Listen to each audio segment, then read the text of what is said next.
Mobby run around. Mobby black. Mobby do. Yeah.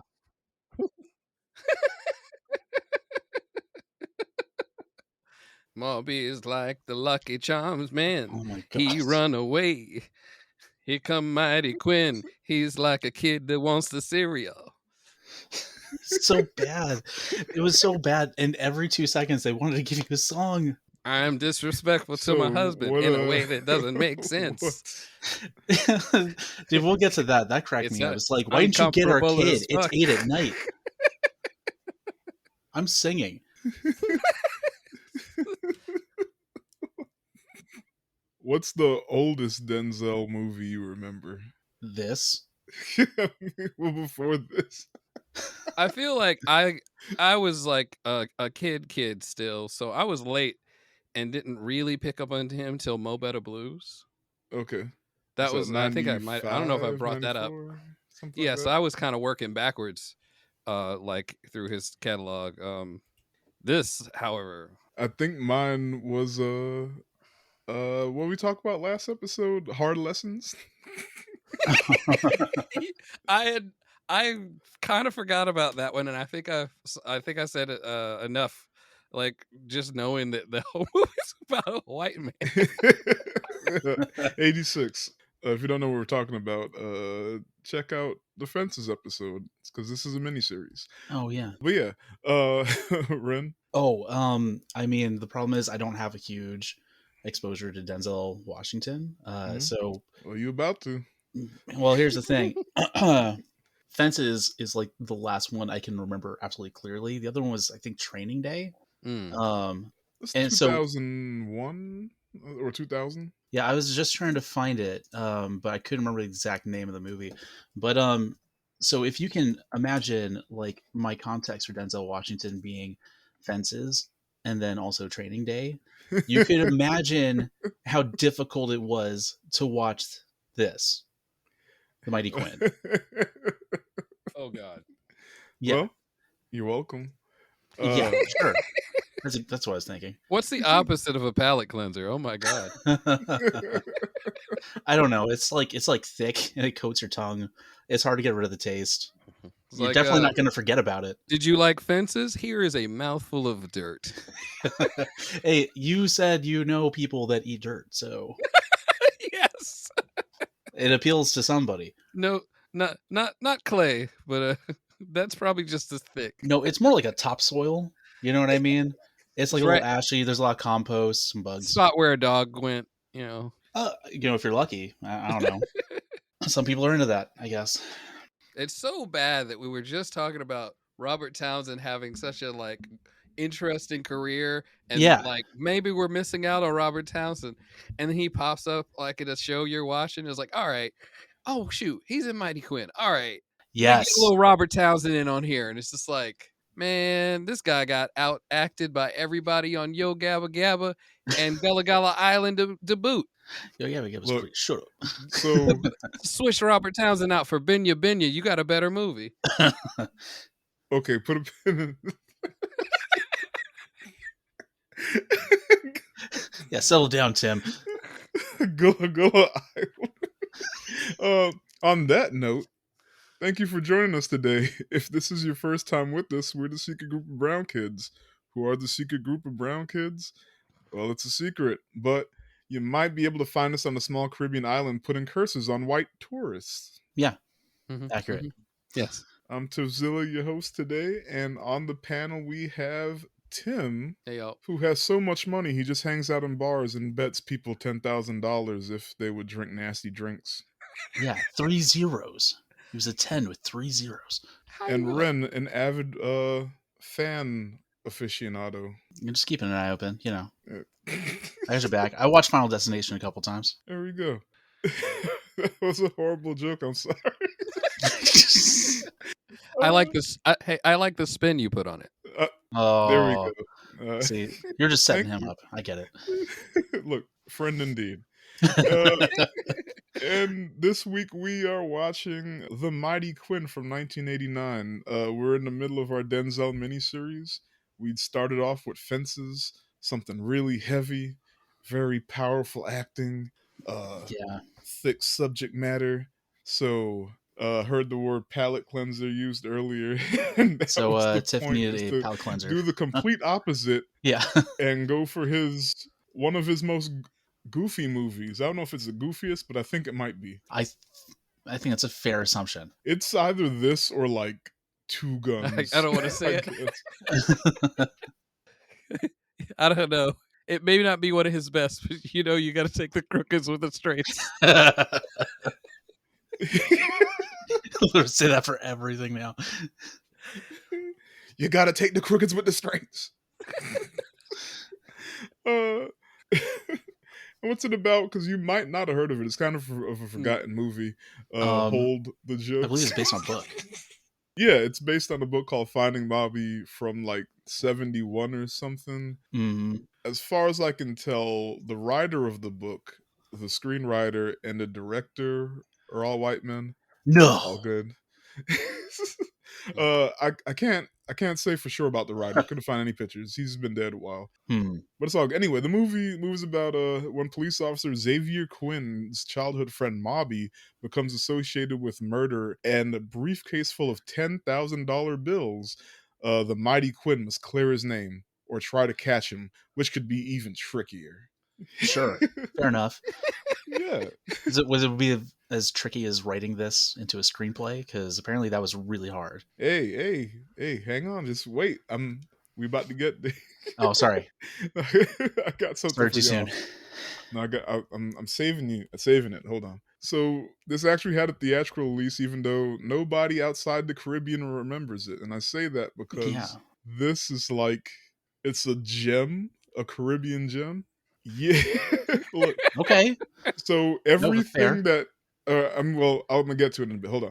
Currently streaming on YouTube and Tubi for free, but with ads. So shout out Tubi. Yeah, preserving cinema. And starring, directed by Carl Schenkel. I don't know, it's a Swiss dude, and I don't think I've seen any of his other movies. But shout out Carl. And starring, of course, Denzel Washington, and this time we got Robert Townsend, Cheryl Lee Ralph of Abbott Elementary Heights, which I also remember her from Moesha. She was like the stepmom in Moesha, right? Mm-hmm. Was it the stepmom, or she wasn't her actual mom, right? I think she was their stepmom. Yeah, it's been a long time since I watched that. But yeah, she's been acting forever, and like it's cool to see her finally kind of getting her flowers with Abbott Elementary, because This was moments where I swear I was like, oh, she's hot.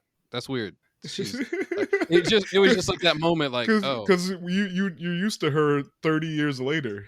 Mm-hmm. It was like a respectful, like, what a beautiful woman. Yeah. But then it was like, Grandma, you hot, respectfully. Oh, okay. All right. Yeah. You're not supposed to be like, damn, Aunt Viv. You're supposed to be like, Aunt Viv, you look nice today. Also starring James Fox, Mimi Rogers, Emmett Walsh, who is a face I recognize, but I can't tell you from where. Maybe I'll recognize him. Norman There's a Beaton. lot of people in here that I know from a ton of other stuff, so it's weird to see them in this, just being like, I don't know, I'm in it. Speaking of that, Esther Rawl, Flo from Good Times. Yes. Damn.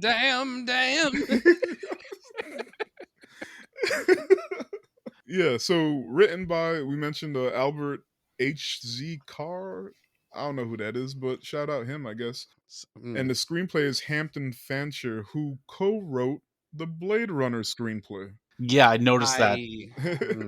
Threw me off. Hey, it makes sense when you think about it. It's kind, like the detective kind of. Okay. Yeah, noir, right? Noir. No. Yeah. Sure. Okay. No. Caribbean feels like the opposite of noir. You're right. If there's a movie that was the antithesis of like a detective noir, they even make it a point in the movie to express how chill everything is. Too chill. Like there's a dead white millionaire and nobody cares except for Denzel. And the governor is also kind of like, I don't want no problems from these white people, so we just better go with it. And Denzel's like, no, I want the truth. Anyway, it was too chill to care. I couldn't be bothered to care. Everybody was so calm about everything. That that's part of the yeah. Anyway, so I couldn't find a budget. I'm too anxious. Oh my! This is going to be the episode when I'm the villain, and I've already saw that coming, and I'm already like laughing at myself about it. So I'm going to keep negging y'all. I'm sorry, but I couldn't find a budget. It made 4.5 million in the U.S. and 13.2 total. So that difference is almost entirely the Caribbean. I promise. Okay. Hey, fair enough. And here's what I was holding on to. Rotten Tomatoes, audience score 47, critic score 88. How though? They were all Jamaican. Like, who were these credits? Who watched this movie? Jamaican Jamaica. Were they just holding on to this? Like, we got one, and then like maybe Cool Runnings came out and they were like, oh yeah, thank you for mentioning that. Oh my god! Look, this came out after Cool Runnings, but I'm gonna get to it. Oh, that makes sense. I'm gonna get to it. I'm gonna break it down for you. Dougie Doug looking like Shakespeare in the Park. Speaking of Shakespeare in the Park, when the mayor first came out, did he sound English? Oh well, yeah, because the accents were all over the place. I can tell who is actually what. Okay, he would actually be. I don't know. Well, I can't tell you if he's Jamaican or not because it's actually they filmed it in Jamaica, but the story isn't set in Jamaica, which is probably on purpose. So a lot of like obviously Denzel, Robert Townsend aren't actually Jamaican, so like their accents kind of go in and out. But for him, I believe he's from the Caribbean. And he's just, I don't want to say educated because that's fucked up. But you know what I mean? Yeah, upper crust. So, and because so much of it was like, you know, like British colonies, especially Jamaica, a lot of the upper crust folks, that's why they sound more British. That's a manicured thing. You get a couple of rums in him. Yeah, it'll change. Yeah. Like my mother has like 4 accents. And I make fun of her for it because it drives me crazy. Like she's Guyanese, she has the Guyanese accent, but it was British Guyana. So when she grew up, she still had to take the Queen's English. So she also can do a British accent. Oh. And she's been in America for 30 plus years. So there's American in there. And then we lived in the South for a while and she loves Southern accents. So all this shit just kind of flows in and out. Like they do in this movie. She got a lot of code switch credentials. I was gonna say, she don't even be code switching. It just when she gets mad at you, which accent does she use? Oh, Guyanese, 100%. Okay. All right, I figured I just had to ask. It'd be really funny if just a British woman came out and just like, oh shit, I'm in trouble. Tyrone.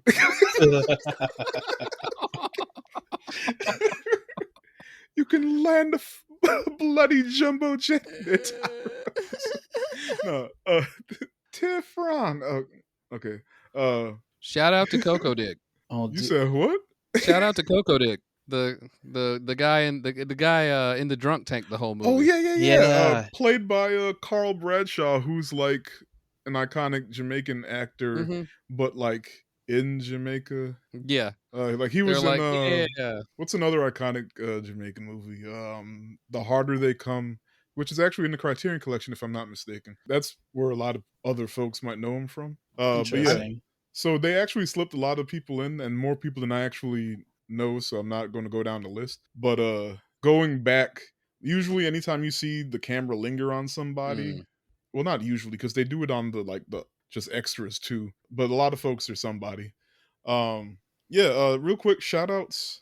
I don't have any, but shout out the usual folks who are still with us. Quebec, Singapore left us. I'm gonna stop mentioning Singapore, and I'm replacing with UK. Whoever that is in London, we love you.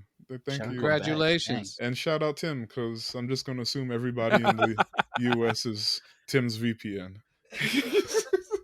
Shout out all the Tims out there. The real ones. Wherever you may be. Unless Tim listens to way more episodes than we have. Yeah, he's actually got a repeat. No, I've missed a few episodes for sure. So I'm not always getting counted. Okay, so maybe like the folks who are higher up, they're like, Illinois, I think you're a real person. We love you too. Washington, you said that's your buddy. Shout out Washington. And I think Texas, we still don't know how many of you there are, but y'all, shout out y'all, and whoever the double Ren is. The other person. Oh, he's still out there? Or Yeah. they are still out there? Yeah. One of these days, other Californian. But yeah, so let's get into it. We're going to spoil stuff. I'm sorry. I'm not sorry. You know the deal. You're never sorry. You can watch this for free. Yeah, if you don't mind commercials. So, look, there's a lot of gems up there. This may or may not be one. I was going to ask them, why did you have us watch this? There's a lot of good stuff on this platform. Why don't you watch the one that's the hardest to finish? Denzel blind spots, like the old obscure ones that I don't know if I got more. I don't know if I have more in me for. Look, y'all think this is bad? We go. You know what? No Man on Fire. We doing hard lessons next week. While funny, is it still a good movie? Denzel's going to save the school. Define good. No, well, is it Mighty Quinn? I like Mighty Quinn eons better, really, than Hard Lessons. That's a messy sound. I'm nervous, Tim. I don't like this. That sounds a mess. No, I'm joking. We got to do Man on Fire. We need to see Denzel kill people. Like we have to. Oh get my God! Wait, I just serious Shadas. Oh yeah, that's another. Yeah, Carl Bradshaw is at Shadas. Yep. I didn't understand that whole movie. Is that which Marley is that? That's Kamani Marley and Shadas, right? It's like a fun movie, but when it finally came on streaming and there was like subtitles, I was like, yes. That was not made for here. That was made for. That was made for there. Yeah. I was like, I love it. I love Shadas. Also, shout out DJ Khaled. He was in Shadas. Skinny DJ Khaled.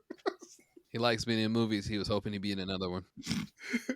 Another one. Real concise. How'd you feel about the movie? Tim, I've got nothing but incredibly nice things to say. So if you want to get the more important things off your chest first. I said earlier, I just feel like there's moments where it feels like the bones are there, but it also just feels so detached from itself. Each one of the subplots is just hanging out in a different part of the island. Like, I don't think I've seen a movie in a long time that's been like so like, I don't want to say unfinished feeling, but it's like I do feel like they try to do too many things. They might as well just had John Cena and Jackie Chan do half of this movie. Okay, so what we were talking about before with locals being in the movie, I was like, okay, now I get it. Now I can be like, all right, I don't even care about rating this as a movie. This sounds like a project on a whole island, basically. You know, I'm not going to grade it in that regard. But yes, as a movie, how it was written, too many things. You know, they could have picked any of the 4 things that they wanted to talk about. It being a crime movie, it's a thriller, it's a comedy, it's kind of a family movie. Could have picked any one of those. Just one. Relationship aspects. Yeah, they should have just stuck to crime because it seemed like that was supposed to be the forefront. You know, the impetus of telling the story. He solves a mystery. And does he? No, but we'll blame the screenwriter or screenplay, whatever. You know, it's what's the opposite of Chekhov's gun? Chekhov's, huh? Because you're waiting for you're waiting for payoff the whole movie. So who did the murder? I enjoyed this, and not I can't say not because I am of the Caribbean and I understand this is a Caribbean gem, but I guess that does kind of play into it. Possible. Also, you know, I like everything, I guess. 10 out of 10. Life-changing. 10 out of 10 life-changing. But the feel of the movie, which I understand is very... how it changed your life. Not off-putting, but it's confusing. Yeah. Yeah. It's on purpose in the sense that they wanted it to feel kind of easygoing and aloof because, like, that's, like, island lifestyle. Like, yeah, we have this serious case, but also we're on a tropical island and we're chilling. And it goes further, and I'm going to get into it as we talk about the movie. Yeah, yeah. A lot of the people were like, I mean, a white guy died. And? Yeah, I mean, that too. I mean, yeah, there's that. So they probably shouldn't really, you know, rich white dude who don't even live there, like, for real. He just owned a resort, whatever. But it's not so much the white guy died, it's that they're blaming Mobby for it, and everybody loves Mobby. So yeah, that is another thing too. It felt like it was difficult to tell exactly who they wanted to tell a story about. Well, it was about Quinn, but then it was about Mobby. That's probably because I mean the book was called Finding Mobby, and Yes. I've never read the book, so I don't know if it's still centered on Quinn and it's just named Finding Mobby or what. But in like the community in the movie, Mobby is not really. He's almost a mythical figure, but everybody knows him. You know, like everybody knows him, so he's not. I shouldn't say mythical, but he's a local legend. Even though he's a he's a pickpocket. Like it's just he's a criminal, but everybody knows he's a criminal type character, and everyone still loves him. It's just like, oh, that's Mobby. Just like they probably all love. They probably all love Coco, but like they know Coco need to go sit in the jail for a couple days every couple of weeks, and just perpetually sweat because that guy was just covered. They didn't have a fan inside the police station, so it was rough. They're trying to sweat that alcohol out. Yeah, that's what it is. The scene where he's trying to steal the forethought to tie something to the cans. Yeah, that was great. Yeah, because they knew he was gonna try to steal them. This motherfucker over here doing some Tom and Jerry tactics. Cop's about to leave, and he's like, "Let me put my low jack on this beer," and he ties a ribbon on it. Okay, so there's that. It's like he's a drunk. He's gonna try to steal this beer, so we're gonna tie it up. But when we come in, we're still gonna give him a beer anyway. Well, it's like, hey man, you're gonna be here a lot. You know you stuck in here till we let you out. Answer this question right quick. Okay, that was a good answer. Here's a beer. Yeah. It's like what? Product placement for Red Stripe though. A little bit on point. Like I get what you're saying, but it's funny because certain things are so on brand to certain things that like you almost have to put it in. It's like, oh, we're in Jamaica. Oh, you got to show a red stripe. Just if like, they had been drinking Coronas, people would have been this is probably worse. No. You know, just like in Fast and the Furious, what island you is got to this? drink a Corona. Yeah. Mobby could get into the family. It's not a product, but like it's almost like, oh, they're in Paris. You have to show the Eiffel Tower. They're Jamaican. You got to show a red stripe. Yeah. At the risk of being weird, let's show a red stripe and not a coconut. I'm sorry. There's actually a fake name of the island that was in the book, but they never said it in the movie. But I found it interesting that like anything Caribbean, you see all the fucking flags always. Like they had the panes of glass in the police station. That like, was it green, yellow, red? Yeah, they would like dog whistle it all with like over little the things place. like, I mean, but they never, nothing officially ever said it was Jamaica, and they took down all the flags, which I guess that's true. They definitely wouldn't be there because I wanted it. That's I guess they wanted it to be, vaguely Caribbean, so not vaguely. Just vaguely. I mean, they could have said it on St. Lucia, and everybody would have called him Jamaican anyway. So they said, wasn't Mobby also wearing a pendant that had the flag colors too? Oh no, he had an Africa. Yeah. Mm-hmm. Oh, sorry. I kept trying to like figure out where mine was the whole time he was like wearing that, and I remembered I actually hung it up recently to have access to it. It's from when I was like real little. Oh snap! Oh, he has it. Wow. He has the actual. This is actual Mighty Quinn merchandise. Like this has got to be. This could be 30 years old. Damn. Look, see, I'm gonna die. You know what else is 30 years old? This movie? But yeah, that's just one of those. It's really common. Like, just have one. I don't know where my like Guyana flag came from, but I just had one. Like it's but yeah, let's get into the movie. I do not expect us to be as all over the place as when we did Memento, because what are you supposed to say? But this movie has that kind of, wait, hold up, back up again. I thought of that too while watching it. I'm glad it moves really fast, but really slow at the same time, and Is I that think Jamaica? that's part of the magic. Like, I know I'm gonna keep saying it the whole movie because there's these two contradicting things. I swear, like, it keeps happening, so I'm starting to think it's on purpose, and Okay.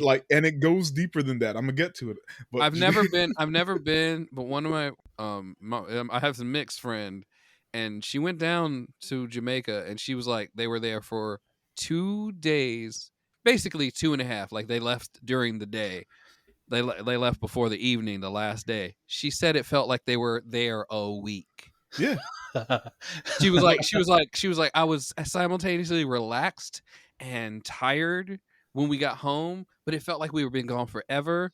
She's like, she's like, we had takeout food that didn't go out of date while we were gone. look, Like it was certain just like, places time doesn't apply to, and it's really weird because I just learned of this when we went to Vegas, and Cherry was trying to explain to me, it's like, did you notice that like none of the clocks are right?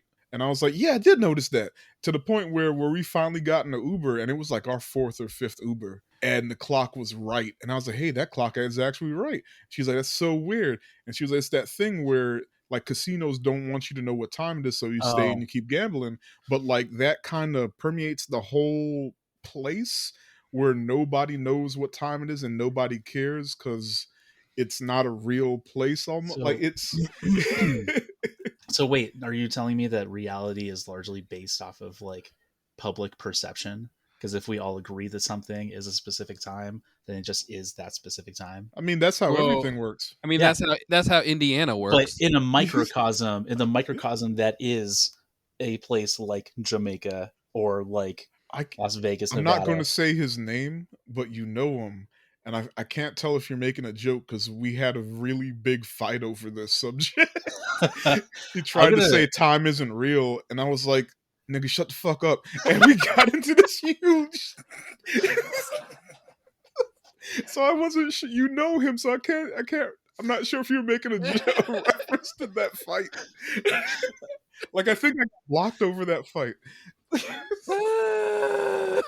I feel like you mentioned that. I have not had this conversation with you Oh, guys. okay, I okay. wasn't there So, for that. sorry, okay. But I'm saying that yes, it's real, but it's real because we all agreed to say it is real. And my argument in the argument with him was that's how everything works. Yeah. That's how money True. works. Like, what do you mean you're accepting? But he was like, these- no. And here's the thing: I guarantee you, he saw that article because I saw it getting spread around, but he didn't read it, and it was just like scientists believe that time isn't real, and he's like, no, you don't understand. Time's not real. And I was like, You read the headline. Please read the thing. I get what you're saying. It's relative, but everything is either relative and or something that we just all agreed on. And he's like, no, you just don't get it. Time isn't real. Okay. We So- went back and forth for like 3 days, and then he blocked me. Yeah. Jesus, come on. Over He something that unblocked little? me, but Oh, okay. it's always a week. He has to calm down. We block each other sometimes. It's cool. Hey, that's fair. That's fair. We're in the, it's, the block button is free. You got to do it every once in a while. You don't want them to take it away. Like, Anyway, I'm sorry. I just totally derailed this. I'm supposed to be keeping it on the rails. Go ahead. I'm sorry.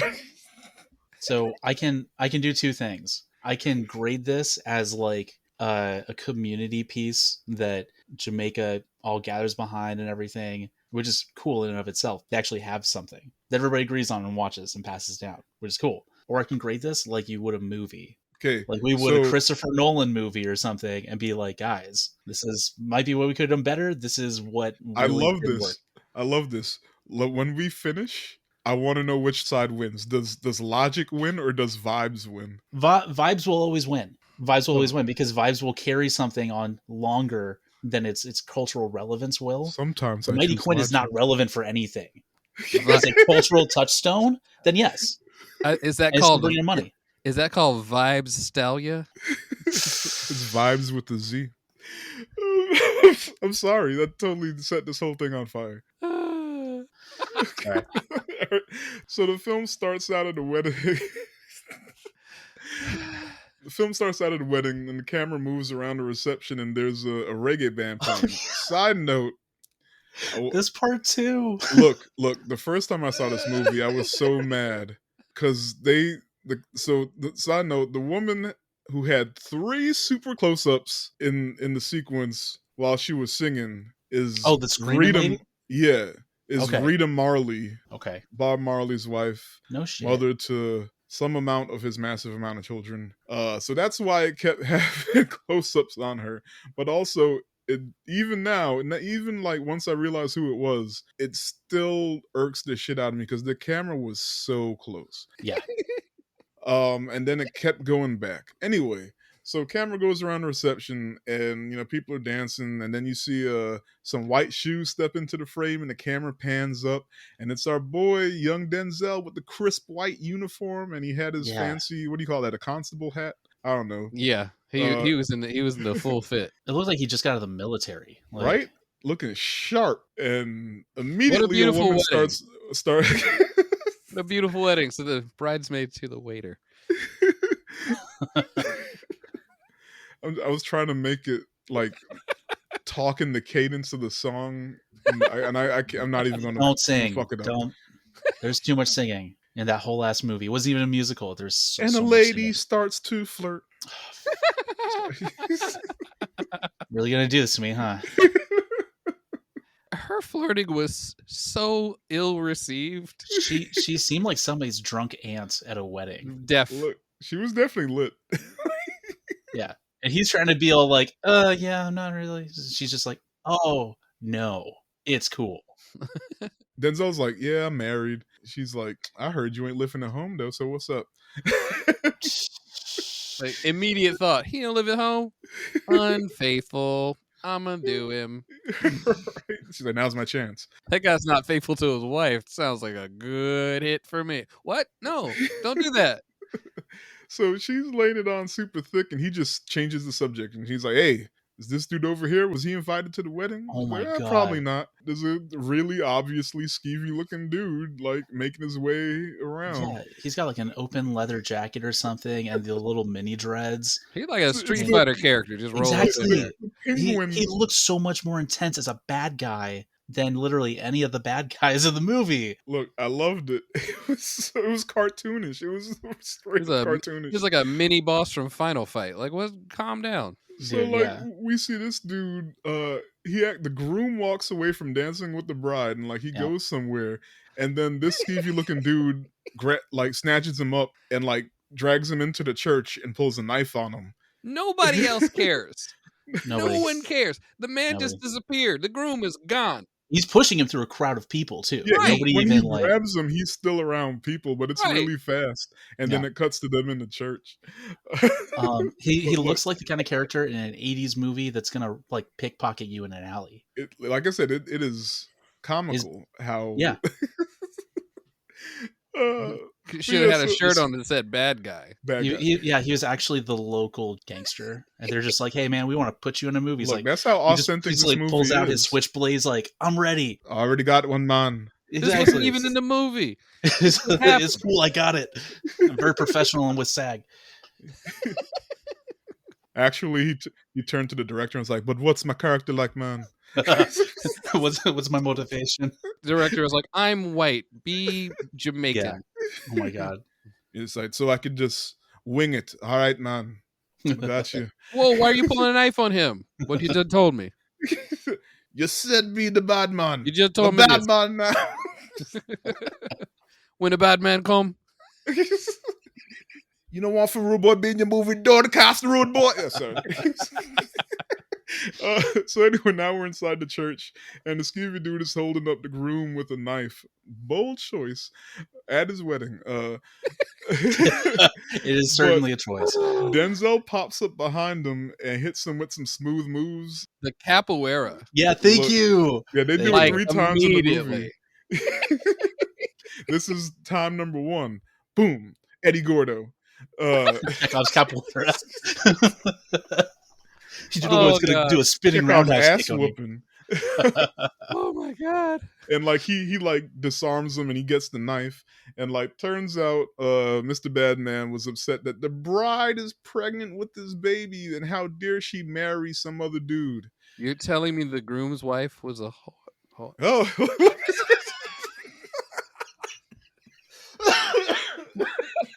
Why is nobody closing the goddamn church doors? It's clicking now. It's all coming back. Oh man, gotta get a hold of you that. could probably sing this whole song, can't you, Ren?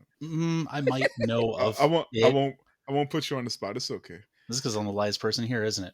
No, I'm just jealous. I can't sing the whole song. I That's tried fine. and I couldn't remember the lyrics. I know the first half pretty easy. I used to drive a. No, okay, that's a long, weird story. We're not going to go into that. It's not a good story. We're so far off the beaten path right now. It's okay. Okay, I can recount at least 45 seconds of lyrics. I'm not going to do it though. It's okay. All right, I won't ask that of you. Wink, I was going to say it's too much for the listener. I'm being conscientious of that. But Denzel hits him with only the strong kick. Yeah. He's like, he tells him what the issue is, and Denzel like, she's allowed to marry who she pleases, and he's like, you know what, you're right. You're right. Damn. He's like, you're right, Chief, and he goes off. People respect the chief of police here. Yeah. Dude's name was Mr. Bim, by the way. I'm gonna kill this guy to death. Hey, it's like, man, don't do that. Don't do it. You know what? Okay. Like, compared to like The Groom, the fact that she hooked up with Mr. Bim, and then like Mr. Bim is not a looker, but The Groom was. I understand. But anyway, they're not casting for that role anymore, man. Yeah, you're right. So Mr. Bim goes to go away, and the lady that was flirting with him, her name's Jax, by the way. Mm-hmm. She's in the door to church, and she starts to flirt some more, and like then we get the shot of like Denzel closing the church door. Closing the goddamn church doors, and like grinning into the camera, and it's just like that whole piece was just like, he's the dude, right? Like, he's good looking, he dresses sharp, he knows kung fu, not kung fu, he knows capoeira, and he can talk down bad guys from murder, and he gets the ladies. Like, he's that dude. Yeah, he fucks. Which is for real. Which is a very 80s thing to start the movie off by establishing this is that motherfucker. At any point did he just like put on some sunglasses? Yes. Yeah. Oh yeah. He's established all you know all you need to know. Yeah, he had Ray-Bans that he kept putting on and grinning. Yeah, like you take him off just to put him back on and grin in the same scene. Be like, oh man. He's like, I don't think I can pull off the accent, but I can do the grin. So anyway, so the scene cuts to a hotel room, and a dead hand emerges in a hot tub full of blood. Oh yeah, man. Yeah, so Denzel goes back to his Jeep and gets the call that there's been a homicide. On the way to the homicide, Denzel almost gets ran off a mountain road by Robert Townsend, who plays Mobby, his childhood best friend, right? And in the commotion, Louis Vuitton suitcase gets thrown out of Mobby's motorcycle, and Denzel notices it, but he ignores it, and he lets Mobby go because, you know, he's trying to get over to this homicide. Yeah, the whole time, though, there's that weird tension between them. Yeah. And you can't tell what it is. Like, you don't know that they're, like, childhood friends. Yeah. But, like, you don't know yet. Denzel is handing the case to Mobby, and they're both holding on to it. Is like, are we having a moment? Like, what's going on? So, Mobby, what I'm gonna find if I open this case? Yeah, exactly. Nothing. It's nothing. What you got, man? And he says nothing, just ladies' clothes, and like he bites his lip.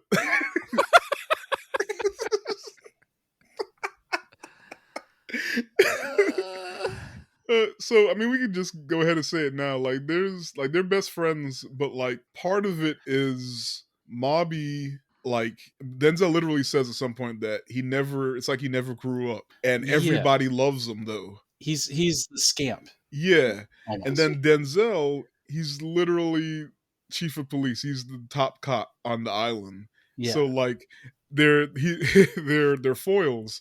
They're best friends, but like everybody loves Mobby, but he ain't shit. Like, he's literally like a pickpocket. And here's Denzel, who the cop, but like part of him, like, he still loves Mobby. They're best friends, but part of him is also a little envious. Like, everybody loves you, man. You can't do no wrong. And like that's like the undercurrent in the movie. Yeah. But yeah, so at the resort, or that's where Denzel was going. The body's identified as the millionaire owner Donald Pater, but Denzel struggles to get answers because this British dude, Mr. Elgin, is trying to keep him from snooping around. And eventually, Denzel leaves, and Mr. Elgin goes to leave, and Mr. Elgin tells him that he needs to go find Mobby because he thinks that Mobby did it. Yeah, there's something that's supposed to connect Malby specifically to the Pater death, but the other thing, back when they found the hand floating in the jacuzzi, there's a single shot of a snake leaving kind of out the same doors as women were like approaching in and discovering. Oh, I forgot that you saw that real quick. Yeah, it kind of real quick. It drops out. Little snake name Chekhov. It drops out of my head because, like, okay, a snake, but then it's like, a hot tub full of blood in a hand, and oh. I was worried that it was going to continue like amping up from there. I was like, oh no, a snake. Oh no, a body. It did a little bit because you learned that the head was cut off.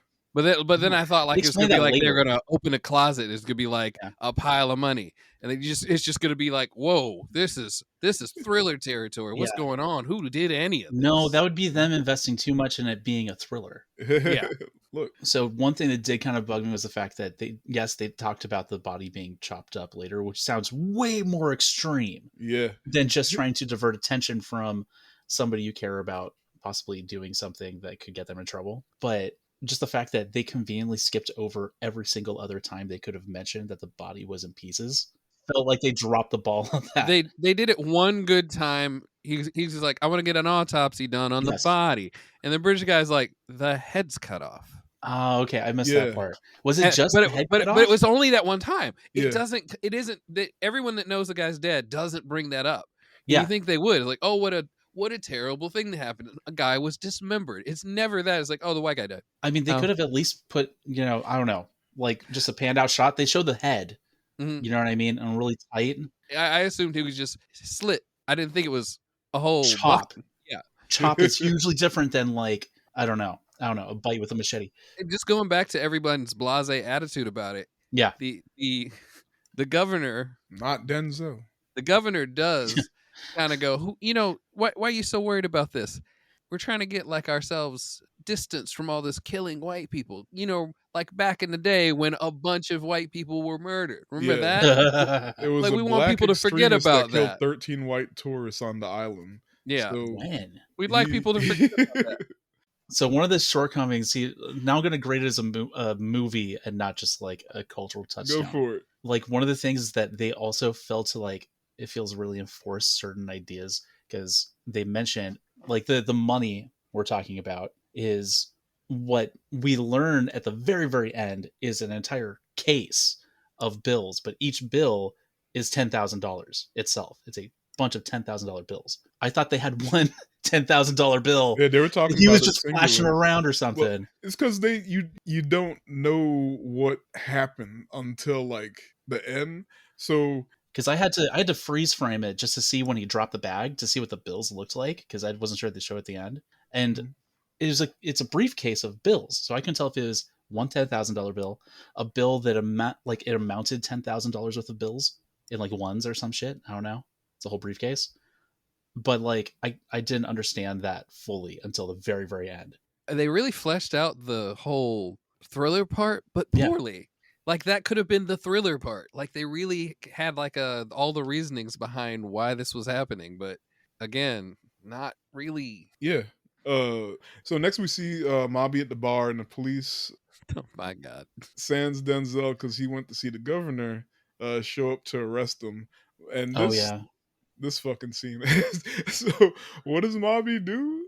Instead of just running, he tries to escape through the metal roof, but then he gets onto the roof, swings back into the bar through some shutters, for dramatic effect. And then he starts kicking a support beam and brings the whole structure down. He just pulled a scene out of The Marine. Maybe The Marine pulled a scene from the... Ooh. Cena, I see you. Can you? He escapes through the water, but like before he like gets away, he stops to turn back. Like, got him. He But- does. He but- does. He might as well have looked into the camera. But like before all this happens, he's daring a dude to drink, much like Memento. Yeah.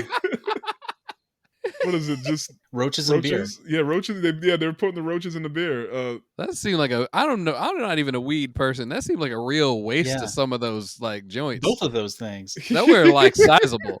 They Is were. this like They didn't look like they looked like supposed to be weed. They did not look like cigarettes. I'm like, y'all wasting. Yeah, but it wasn't a straight up dare. He was saying, if you do this, I'll give you a $10,000 bill. Yeah, and like that's the first time That's still a dare. Yeah.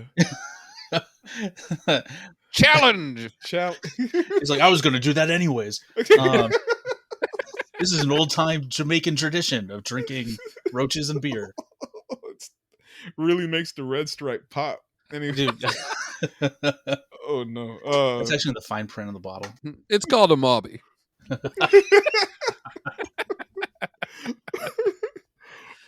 Bartender, one mobby, please. Oh, you know what? This guy passes the vibe check. So Denzel catches the governor before he's about to go home, but the governor scolds him for doing the fucking most, which is his job. His job. And he's like, just let Mr. Elgin handle come on. it. But so the governor's a piece of shit too, right? Yeah, obviously. Yeah. And I do understand what you're talking about like colonialism and stuff, but I will say that it felt like there were times when his accent did vacillate between like English when he first came out instead of the first line, and then something else I couldn't actually recognize, but I don't know anything about the actor. So I couldn't tell if that was me or the movie again. It's not. I'm not going to say it's you. I'm not going to say it's the movie. That's just how it's weird because like there's like it's like a spectrum where it'll go from like Creole to like proper British Creole, and then Southern, bounce somewhere British, in the middle, Jamaican.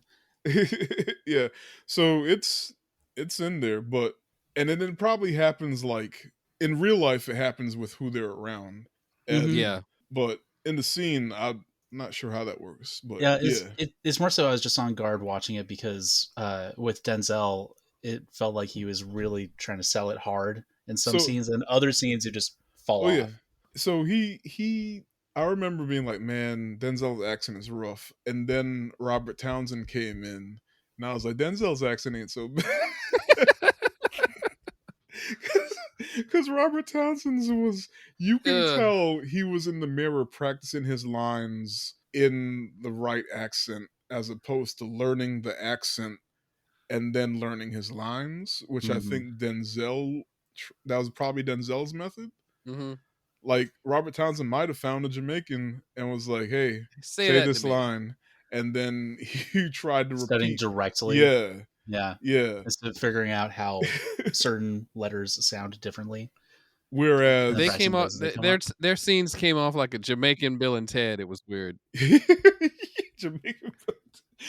That's funny, but yeah, that's the opposite of Cheryl Lee Ralph and Estelle, who are, I think, actually Jamaican. So they've just been in America a long time. So like, there's a. I was gonna say the only people that I feel like I had actual problems with the accents were men. Yeah, I don't think I noticed that in any of the genuinely. Women. Yeah.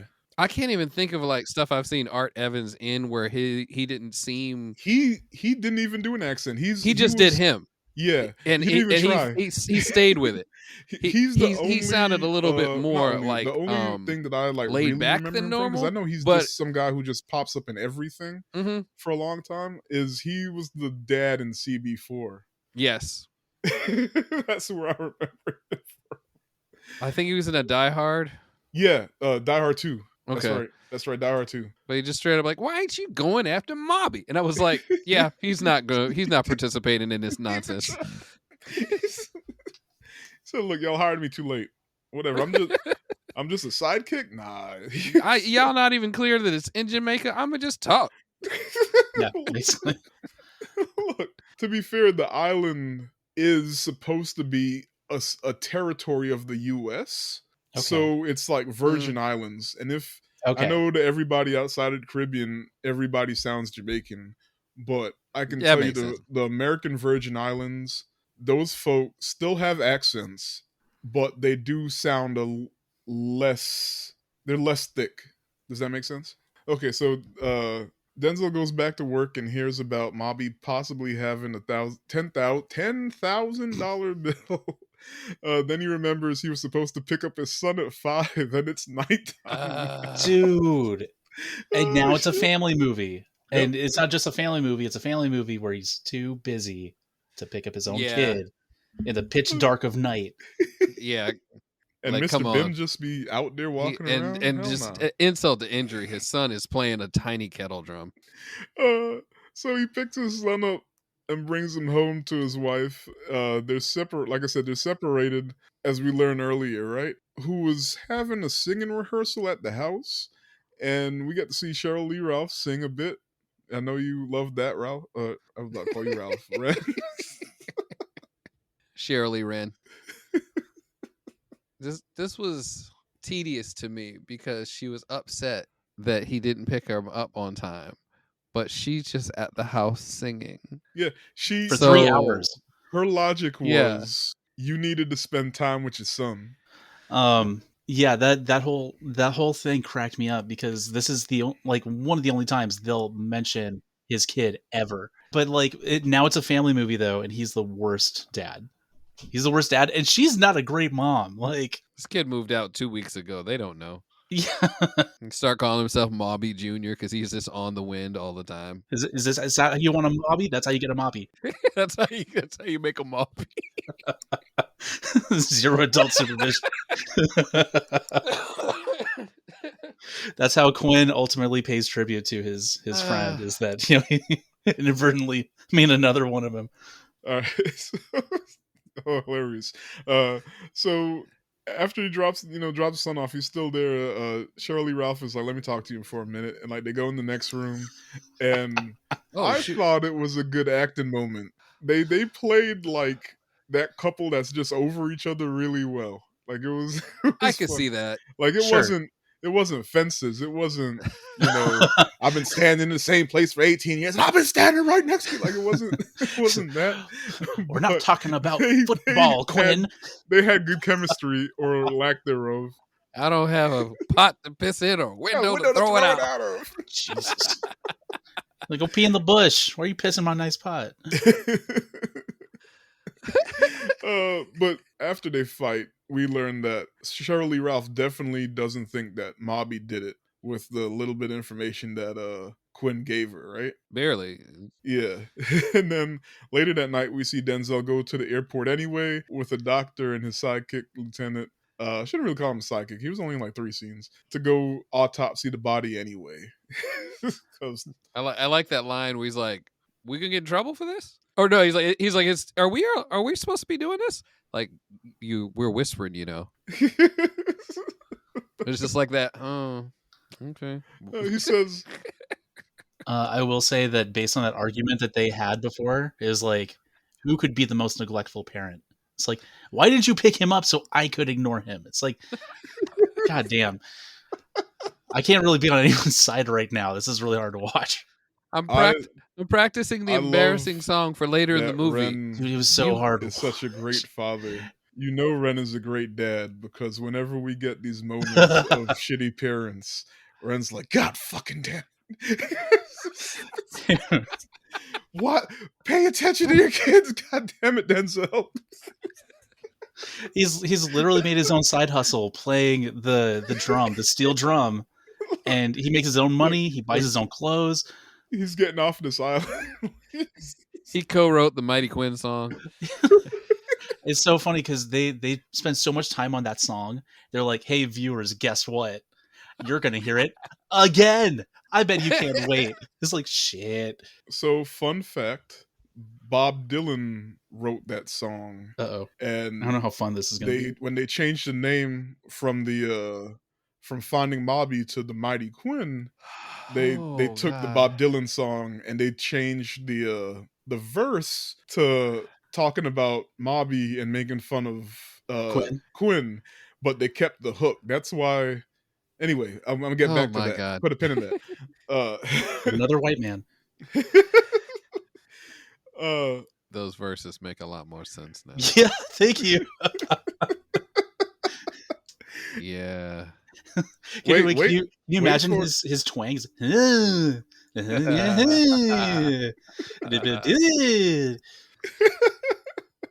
gonna get back to the song though. In the Mighty Quinn. Sorry.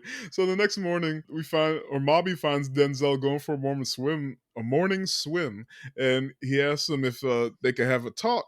But I don't think we don't see the talk, right? I don't even know if they have the talk. We just see Mobby call out to him and say, "We need to talk," and then it cuts to the next scene. But then we see the governor fussing at Denzel because he found out that he went to the airport anyway, and with him, there's an American white man named Fred Miller who represents or is supposed to represent Donald Pater's company's interests, right? Company interests. They never actually specify. They didn't say exactly what he did. They were just real vague with it. And from there, Fred Miller shadows Denzel as he checks out Ubu Pearl's house, played by what's her name, Estelle Roll, Florida from Good Times. Yes. She plays. I'm sorry. They describe her as a local witch.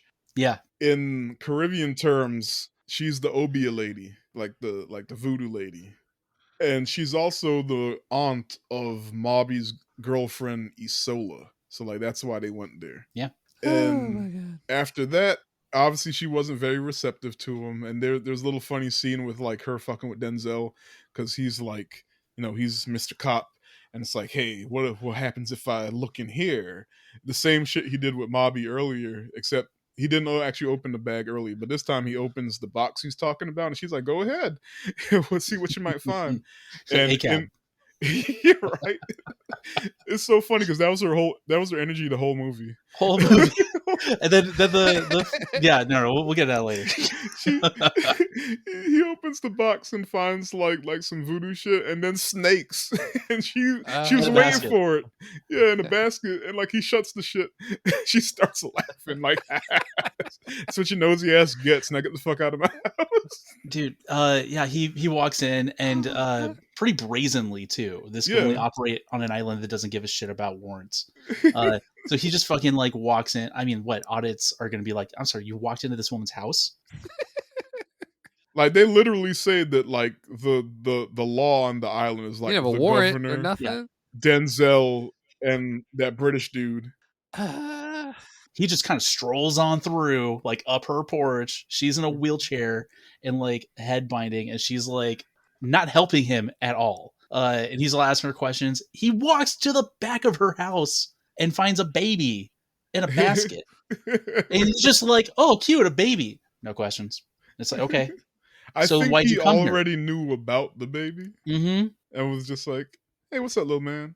At the same time, it seems like a pretty sudden invasion of privacy. Just have a cop come in, say hi to your baby nephew, and just discover some snakes that you happen to keep around your baby nephew. Right? Because, poisonous snakes seem like a great thing to have around an infant. They're great with the baby. They're good with the baby. They love it. Yeah, babies need to teeth. So do snakes. It's perfect. But sometimes they teeth on me. It's why I don't walk. Yeah. So after that, they head over to the resort, and like Denzel head back to the resort, and he's not supposed to be over there. Heads back to the resort, and Denzel's like snooping around some more. And Mr. Elgin's wife, who I haven't talked about, but she's the one who like kind of gave him a little bit of vague info in the beginning, first time he was at the resort, and was basically saying like the important thing that he casually dropped was Donald Pater, the dead dude. He had a thing for like local girls.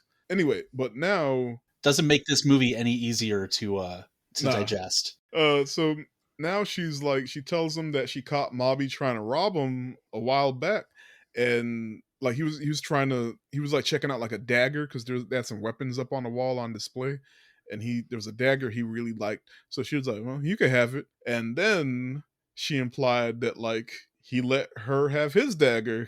She's wild. So I guess she got a thing for the local gift of the Magi. right? I got you a dagger, but I sold my dagger to you a dagger.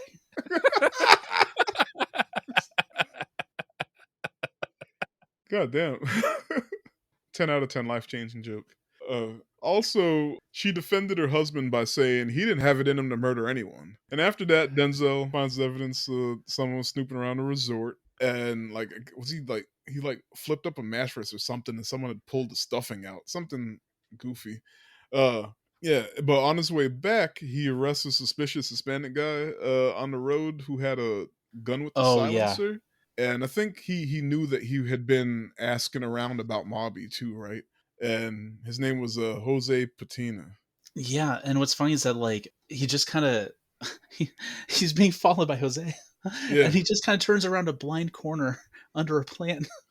Oh, that's and right. He's coming around the corner, and has to stop right behind the truck, and then Quinn comes out with a gun and is getting out of the car. It's like that is the most underwhelming capture I've ever seen. That's why I didn't remember what happened. It was like in my brain, he was at the resort. It should have been more. Messing with the stuffing in the mattress, and then he was like next to Jose's car, like, you're arrested. it was really fast and underwhelming, but I'm with you. Yeah. So next up, we get another Cheryl Lee Ralph scene that started like it was really cute to me. Like it started with Denzel flirting with her, and like she was like playing along, and of course it evolved into fighting. They're separated married couple. Like she's mad at him basically because she has to take care of her kid. Yeah, like he's mad that how focused he is on work. Like I don't want to do it, you do it. The typical cop shit, right? Like he's married to the job, and she's like a cab. Yeah, and every time. Why can't you be more like Mobby? Yeah, which is literally something she says. Like the song, the Mighty Quinn song, the words they change around is essentially her saying, "Why can't you be like Mobby? Mobby's so awesome." Yeah, which makes more sense now that they shoehorn stuff into like a Bob Dylan song, because the way that they were tracking these two ideas, you know what I mean, that they ended up kind of switching later, felt super disorienting. Look, you're starting to get it though. You're seeing the clues. You're starting to figure it out. So yeah, Denzel visits the doctor who did the autopsy. I don't remember the actor's name, but that's the granddad from Gremlins. Yes. Oh, funny.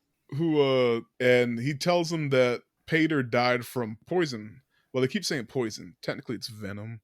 But died from poison, and his head was cut off after the body was already dead. Also, pause. This scene, is that how like autopsies and science work? That he just has the whole science kit out with the beakers and the bubbling liquid and Look, I'm not a doctor, so I can't say for sure that they don't have that shit, especially back in 1989. But that shit was hilarious. The scene started with him looking into the Frankenstein with the Bunsen burner and all that stuff. I mean, they didn't even show the whole body too. So he goes from the doctor immediately to the governor to tell him that, look, the body was poisoned. Like, I mean, the head was chopped off after the fact. Like, isn't that important? And governor, who's a piece of shit and spineless, who honestly I thought might have been in on it, but he's just spineless. Yeah. he downplays it and he tells him, just get Mobby and let the jury deal with him. It's not that serious. Denzel irks the shit out of him because he's also trying to like clear his friend's name along the way, So he says, look, don't spread this thing out too far, Xavier, or else you won't have anything left. And Denzel's like, you mean like my job? And he's like, I mean like your ass. The mayor is so threatening and like confrontational in a way that doesn't need to be explored, that you think he has to be in on something. You know what I mean? No, it makes it feel like he's part of the cover-up in some way, shape, or form. Like, I get they want to sell him as a sleazy politician, but they, once again, another area they just didn't really explore or double down on that could have pushed the movie more into being crime was implicating higher ups in, like, places of power, which would have everything together nicely as well. They probably didn't want to touch on that because that's the case with a lot of Caribbean nations and townships and whatnot is corrupt government. It's a whole thing. Man, just small localities. I'm missing so much context. Not big enough to warrant being too stringent about what's going on. It's a little too on the nose to put out in a movie that everybody's supposed to want to watch. Maybe. Later on, we get a scene with Fred Miller and Jose Patina, who got out of jail with the phone call, I guess. Yeah, it's that easy. And we learn that they're not just in league with each other, but also like Washington is involved, not Denzel, but like DC is involved in the conspiracy. And then Fred kills Jose. Yeah, pretty unceremoniously too. Really awkward because Jose just got out of the shower and is wearing nothing but a towel. Also, throughout the movie, they describe him as the fat American. No, not trying to body shame, but he definitely seemed like they just like he shouldn't have beat Jose they call in the him. fight. Don't they call him that? Oh yeah. In the movie, throughout the whole movie, they at least all of the local folk refer to him as the fat American. Like, where'd you see that guy? Oh, I saw the fat American go that way. Like, it was just very. Yeah. In the beginning, he's just kind of kind of parasitic relationship to Quinn. He's just kind of always on his back and observing everything and taking stuff in until Jose pops back out.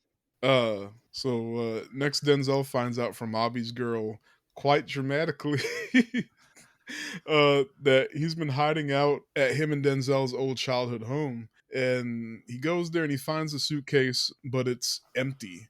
But right before he leaves, he notices on the wall that Mobby had written a count on the wall, and it's a bunch of 10,000s. 10,000s. Was he using those to try to count? It seems excessive. It seems like he was struck by instantaneous madness upon opening the case, and he just wrote 10,000 on the wall a bunch of times. I only said that he was trying to add it up, which is goofy. Yes. But it's as goofy as anything else in this movie. They were like vertical, or at least the spot that they focused in on was vertical. Yeah. Like I said, I like this movie, but this is one of those spots where even I was like, come on now, what the fuck? And I quote, Denzel says out loud, "A 10 with 3 zeros." That's how much a Mobby costs at the bar. Inflation has destroyed our country. Look, one un-Jamaica dollar is worth 10 and 3 zeros real Jamaican dollars. I've tried to make that joke earlier, but you said on Jamaica, and I was like, on Jamaica. That's what I'm going to call this country. Oh. It's pronounced with an H in this country. So Quinn makes a call and finds out there is in fact a $10,000 bill. And he takes this info to the spineless governor, puts together that Pater was a part of a conspiracy to wage an anti-communist revolution in Latin America, but they were doing it off the books. Got it. So they were using the $10,000 bills because those bills are still worth money, but they were recalled by the government. So the money is technically unaccounted for. And that's why they had a whole bunch of $10,000. It's the same as like with a $2 bill. If you have one, you can't use it at the store. Yeah.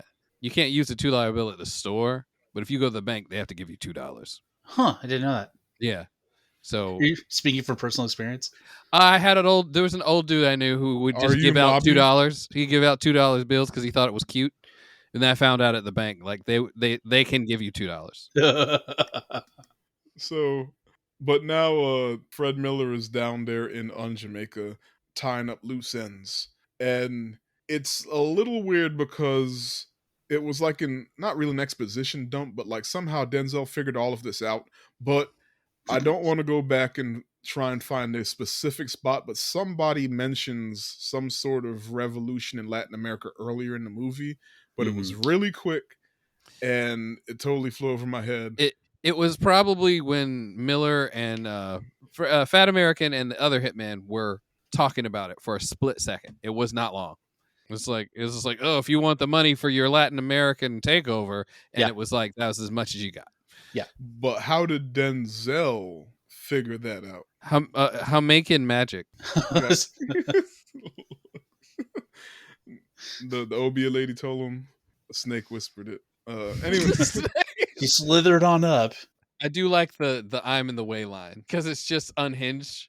The governor's like, "Boy, you need to stay out of the way." He goes, "Governor, I am in the way." That's right. It's just like, huh? What? That the line delivery? That's the best. You don't want to do that one again? He said, "I am in the way." It's like, okay. So how did you read that line? Was that him saying they about to kill me next, so I got to do something, or nah, it's my job to solve this? I kind of like that, yes, but it still was like such an awkward thing to say. Like it made him sound like not a clever person. I have a comeback. Actually, that's largely my shtick for this podcast. Is like I have a thing I want to say that's half formed. I'm just gonna say it anyways. I am in the way. I am the law. Arnold don't want to get in the way. I am in the way. Wow. That's how I heard that. Was that an Arnold joke? I don't know. It's my favorite Denzel's line. Was, yeah. he told the governor, he's like, "I'm a cop, you idiot."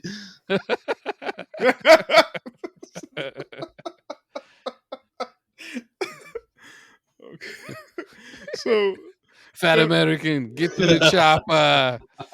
Could you imagine if they made this movie and it was Arnold instead of Denzel and they don't explain shit? Different movie, almost more believable. And it's weird because it's a parallel Earth that had the country that didn't Arnold help start a coup in a South American country? Commando. Oh man. This is a few islands over. Look, listen to our Commando episode. It's the most unhinged we've ever been, except maybe the Memento episode. Memento was it. Anyway. Back to good vibes. Yeah. Absolute chaos. So next we get Fred Miller going back to the witch's house alone. Mm-hmm. And because he tagged along with Denzel when Denzel went the first time. I don't know if we specified that. So he questions her about her niece Isola, Mobby's girlfriend. And of course, like, she refuses to tell him shit because, you know, like we said, her whole energy is, you know, ACAB. Like, yeah. So why is she going to help this guy if she wouldn't even help? Like, like she won't even help Denzel, and she likes Denzel. She just don't like that he a cop. She has reason for shit. She like, needs. Here you are, fat white man. Yeah. Just audacity.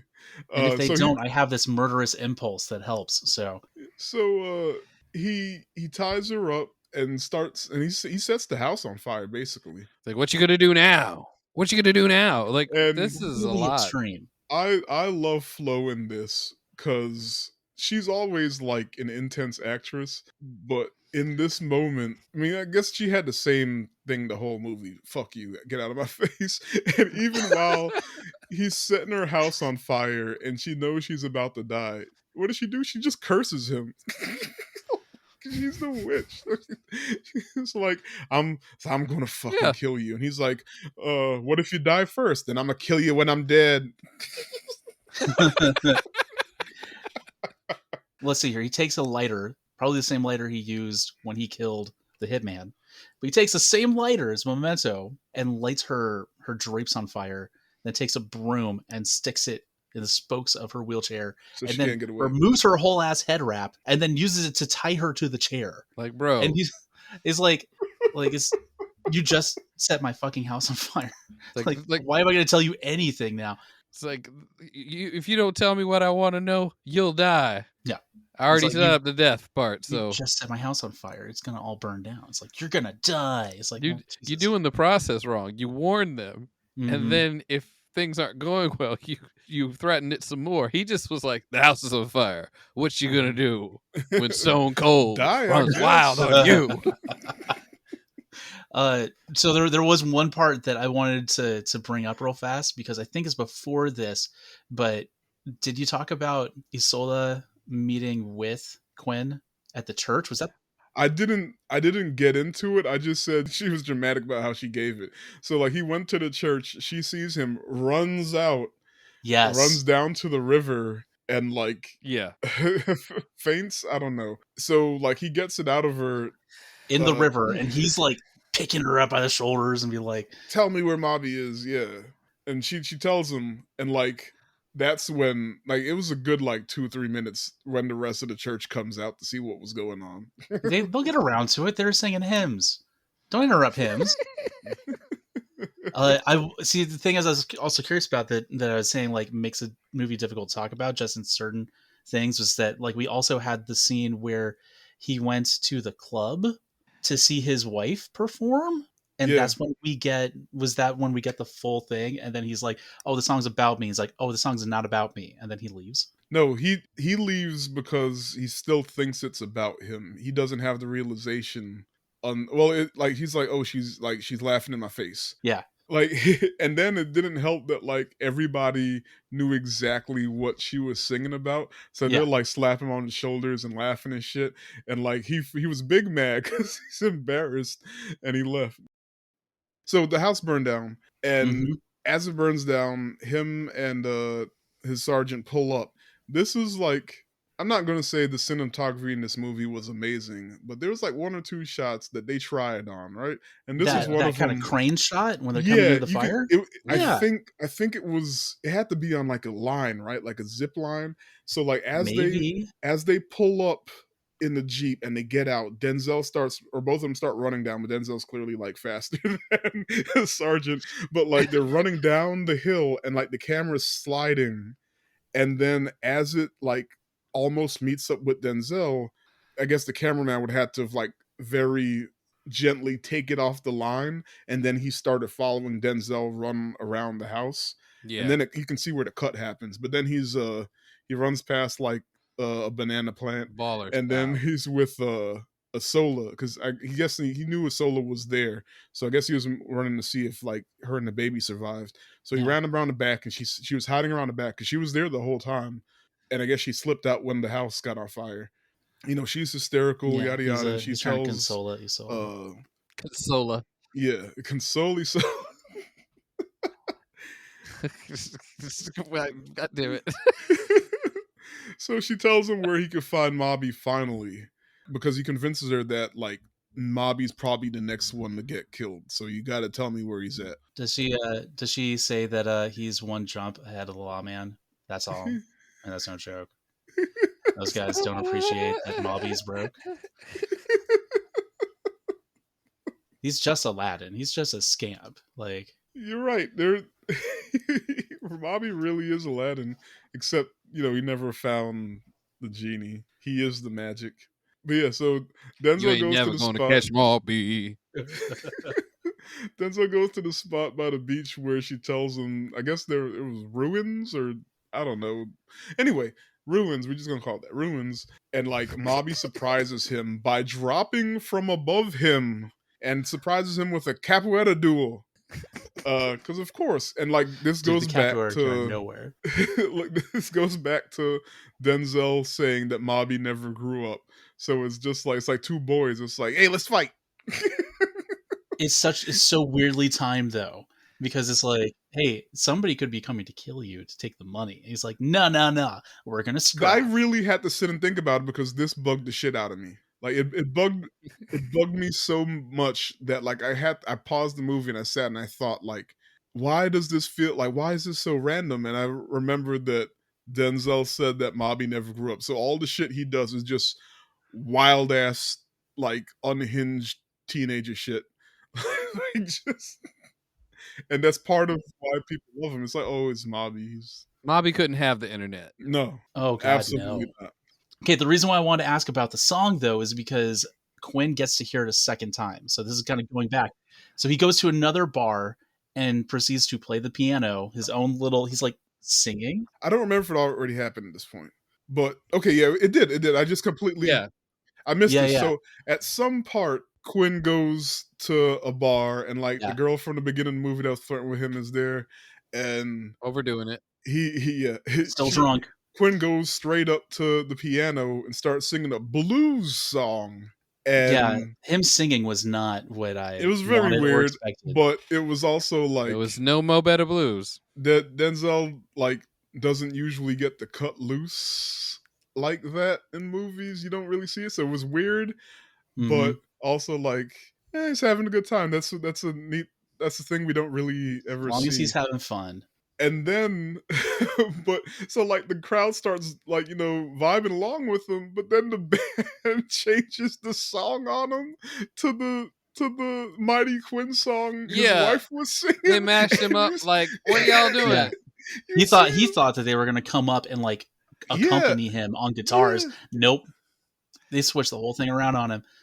There's a shot in the middle of that where he stops playing piano and he just sits back like, fuck this shit, man. And you see him get so mad, and then Jax, the flirty girl, comes up and starts singing along, and at some point he was just like, you know what, it's cool. It's cool. Like, y'all ain't shit, but let's have fun. Yeah, and like someone comes up and gives him I don't know if it was a beer. That was a big bottle. That was like a bottle of rum. A whole he left the bar with 2 bottles of rum. 2 bottles of rum, yeah. And like, but he when he hands him the rum, like you see Denzel like realize what's happening, and it was like, I shouldn't be so uptight. And he takes it all in, and he starts having a good time too and singing along, even though the song makes fun of him. Well, she told him to. She like, and says like, no, sit down, relax. She sings it, but she sings it in a different inflection. That's like, hey, I think this guy's a hard ass. I think that's it too. But he gives it enough patience and listens to it to be like, right. okay, they're not like, it's not a song against me. It's just like acknowledging my place within the community, I guess. And he comes to accept it more. Yeah, and he just gets hammered. Totally disrespectful. And you as the audience sees it too, because definitely the first time I heard it, I was like, oh, that's fucked up, Shirley Ralph. Goddamn. And then the second time, I was like, just fucking around with them. It's cool. It's not a big deal. Just laugh with them. And he does. And then, so this is what I want to say about the song. The verses are talking about how cool Mobby is and kind of low-key insults Quinn a bit. But the hook talks about, like, literally it calls him the Mighty Quinn. Yeah. And it, bigs him up. And there's like, this is what I'm trying to say. In Denzel, there are 2 wolves. Like, both of them are furries. They're both kissing. Denzel. And then there's Cop Denzel, this hard ass that like he's become, but there's also like the boy that grew up in this community that's just, chill like everybody else and is Mobby's best friend. And the community sees him both ways. And he has this moment where he kind of like recognizes it. And that's kind of his struggle. It's like, do I be the asshole cop and do my job / listen to what the governor and do what the governor wants me to do and back off so I'm not doing my job? Or do I really fight to save Mobby, who I've known since I was a kid, and know that he's not this person that they're making him out to be? Like, what do I... Yeah. I think it's fair, and I think that it does tell that story well enough, but it does feel like it's trying to give everything equal amounts of playtime. You know what I mean? No, for sure. But like if they push it more into one thing, they and then emphasize with the other song more, like, because the movie does it too. Like, that's why you get like where it's a mystery thriller, a crime thriller. Nah, we just hanging out on the island, good vibes and on. Yeah, and it kind of flips back and forth. And like, especially when you're focused, it's almost all the scenes are focused on Denzel, but like the scenes that are focused on Denzel are more copy. And then anything with Mobby, or anytime you get a lot of somebody else from the island, those are usually the more chill, goofy scenes. And when they interact with each other, and like as the movie goes on, Denzel kind of loosens up more and more. So there's something there. I don't know if it works a bit because no, it still didn't I understand it, but it's there. It just, I don't know if they stuck that landing. I think they kind of beat you over the head with it, because every time it's mentioned him around Mobby, he's very protective about him. So it never waffles on that.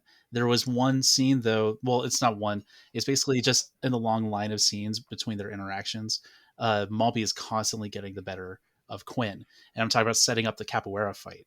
Yeah. After he leaves the bar, Quinn has 2 bottles of presumably just high percentage alcohol. He's walking around with his overshirt in his arm, and Hold then on, he pause gets real quick. approached Pause. by, yeah. Did y'all see the meme coming? The GIF? Oh no! Oh dear!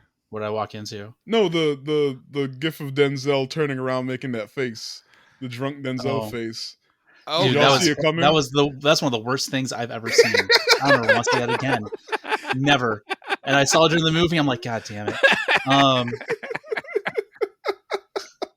I will say though, I purposely didn't tell y'all where it was from, or that it was going to be in this movie. I was like, I hope you catch it. If you could not tell that it was going to be in this movie, then you need to get your eyes checked. He's wearing the exact same shirt. He's got the exact same face, exact same level of smugness. Because there's something throughout the entire movie where he's just like, you know that Denzel, he fucks. You know what I mean? Like, he's looking at every lady the same way with the bedroom eyes. He looked at Auntie that way in the beginning. He looked at that white lady that he also never did. They didn't explore anything. Side note, Mimi Rogers' character. There was a scene between them, but they cut it because that's pissed the black women off and it pissed the white men off. So they were like, there's too many people getting pissed off. Let's cut it. Just super awkward. But anyways, so he's leaving the bar. A car approaches him. It's raining. It gets super duper close to him. Like you think it's going to be a fight or something. It's the mayor's car and Malby's driving. Yeah, and then they go have an argument and then handcuffed to each other. I guess they had to talk. How they get out of the handcuffs? That's part of all of that whole sequence. Is another the magic of Malby moment. Yeah, where he had an encounter with he stole the governor's car and they never address it. they never address it. They get handcuffed to each other, and then the next morning Denzel wakes up on the beach and Malby's out of the handcuffs and gone. Yeah. And then Denzel shouts at the sky. He says, "Thwart it again! I'll get you next time, Malby. Next time." No. Every single interaction they've had, Malby's gotten the better of.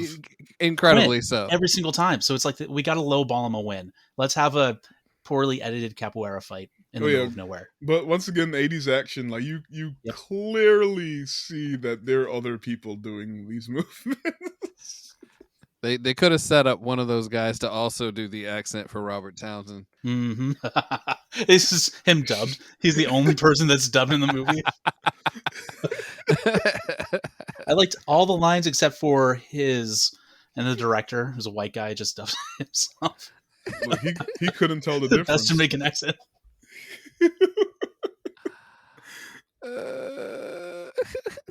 So anyways, now we finally get Malby's side of the story. And Denzel already put together that Isola and what we assume was Malby's baby is actually Isola and Donald Pater's baby. Mm-hmm. Malby went to sneak in the Ubu Pearl the witch's house to see Isola, but she wasn't there. But Ubu caught him, and Ubu tells him that she went to Pater to confront him about getting her niece pregnant. And Mr. Elgin Weiss had implied that Pater liked the local girls before, remember? Yeah. But Pater said, "Fuck you, old lady." So she told him she's going to put a spell on him. But the spell didn't work. And I hate it when that happens. And Isola lost the hotel job that she had. And so Ubu Pearl told her to go leave one of the snakes, Pater. And that's where she'd gone off to and why, she's not home right now. So goddamn. Malby, oh shit, I don't want, I love my girlfriend. I don't want her to get caught up in anything. So he drove up to go stop her or something, right? But when he got there, Pater was already dead. The suitcase with the money was open on the bed. And so to make it look like something else, he cut off Pater's head with the dagger that he got from Mrs. Elgin, his Jody call. And he put everything in the hot tub so the snake bite wouldn't look so obvious. He hoped that the skin would boil enough to I guess close up or cover it up or whatever. It's so much where did he chop the body up? And furthermore, they were very glib for being the chief of police talking with the person who just desecrated a dead body. Yeah. It's a lot. He probably chopped it up in the tub, then turned the tub on. I mean, blood splatter, dude. Have you never watched NCIS? No, I mean, if he was dead for a little bit, it wasn't a splatter. I don't. How sharp was the dagger? It just seems like so much to cover up something else. Magic of Mobby. The magic just of Mobby. Why not? Spitball in here. Why not get Isola away from the island? Because they didn't care. A motorbike. He didn't have a boat. They don't care that much. But yeah, he did all that to protect Isola. And way back on the other end, back at the final capoeira fight. Yes, sorry. This is a really long tangent. I'm sorry. But it was a missing piece, so it makes sense. So yeah, he beats him in capoeira. They have a bonding moment. Mobby tells the chief of police that he just hacked to pieces dead body to save his girlfriend. When, I mean, he could have probably just used the machete to chop the chunk of flesh out of the neck or wherever the snake bit. Just saying, went a little hard. Didn't have to chop the whole body. Just working out some aggression. Little butch. Yeah, he's committed. He's relaxed, but he's committed to a job. Look, I'm going to defend Mobby. Not saying I've done anything like this. But I plan to. So I'm just saying... I can see how chopping somebody's head off would completely throw him off the scent of a snake bite. I'm just... Yeah, no. That's fine. I thought he chopped up the whole body. So, like, torsos, limbs, head. Was I missing that? Look, I don't know if it was ever really clear. I can't say it's just for sure. So I don't extra. know. Absolutely. So, Mobby says he's going to go get the money. And Denzel, hears a helicopter, and he goes out onto the beach. And, of course, it's Fred Miller in the helicopter. Now, Fat American in the helicopter. So how did he find out where they were going? We don't know. The best guess I have is he followed Denzel there, but he would have heard the helicopter following him. I feel like the suggestion was that he got it out of Ubu and still let her burn alive. Oh, I guess that's a possibility. Like, he's just that bad a dude. Of course, I think the island is pretty small, and he just said fuck it and got a helicopter pilot to fly him around till he saw them. It's the size of Edo, Japan. In feudal era, it's actually just 2 square miles. He just happened to run into him. Man. Yeah. So there they are. A hop, skip, and a jump through a jungle. The helicopter pilot is like, let's see some guys capoeira fighting. Yeah. That's them. Dude, hilarious that it's a fat American arriving in a helicopter with an Uzi. We're just gonna hit every single pin on the head. It's so funny. And of course, it's like, I mean, I don't know my helicopters, but it definitely looked like the Vietnam helicopter. Anyway, or maybe all helicopters look like Vietnam. I don't know. Shut up, Tifron. So Mobby pops up on top of the roof, and he has the money in a bag, and he just starts throwing the money out, and Fred Miller gets distracted, and that's the third capoeira moment when Denzel kicks the gun out of his hand, but then he just picks it back up. It is so underwhelming.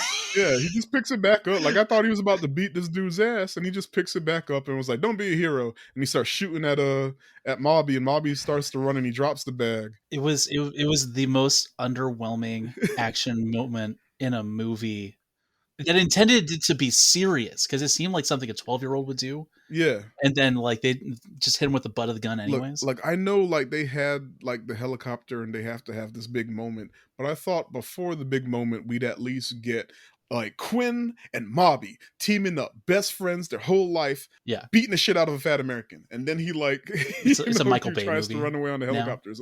I don't know. But there could have been a really cool team up with just think about Bucky and Cap beating the shit out of Tony. I'm sorry. Anyway, Hidden Strike. That didn't happen. Fred Miller just gets he calls the helicopter back over. He gets in and he goes to take off. And what happens? For some fucking reason, Mobby comes running out. I haven't figured this out.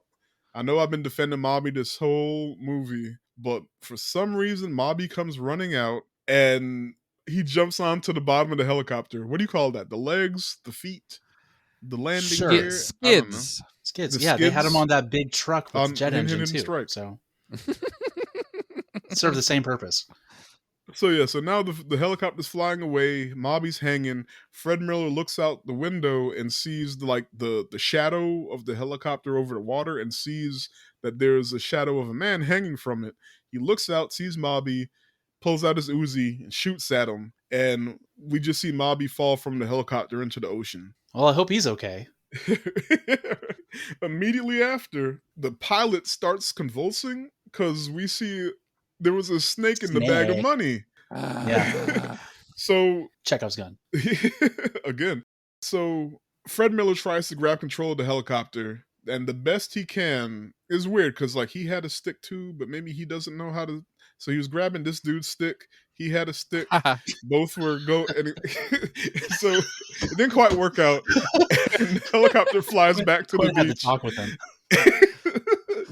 Flies back towards the beach and crashes into the ruins that they were at. And he's dead now. Big explosion. That's the budget for the whole movie.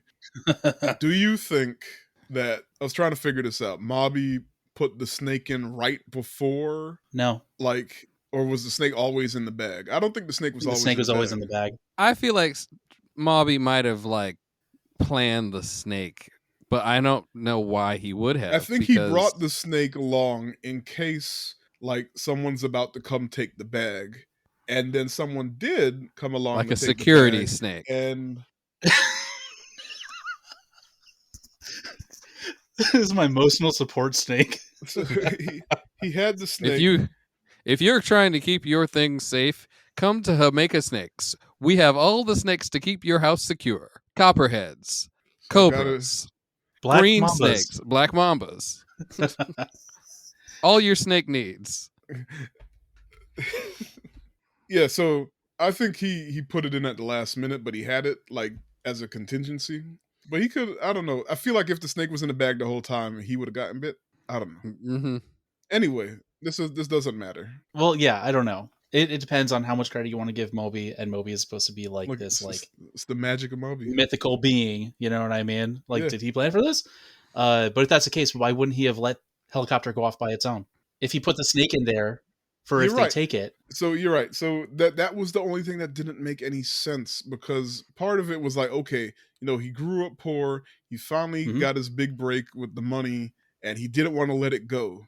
But also, what you think was going to happen, bro?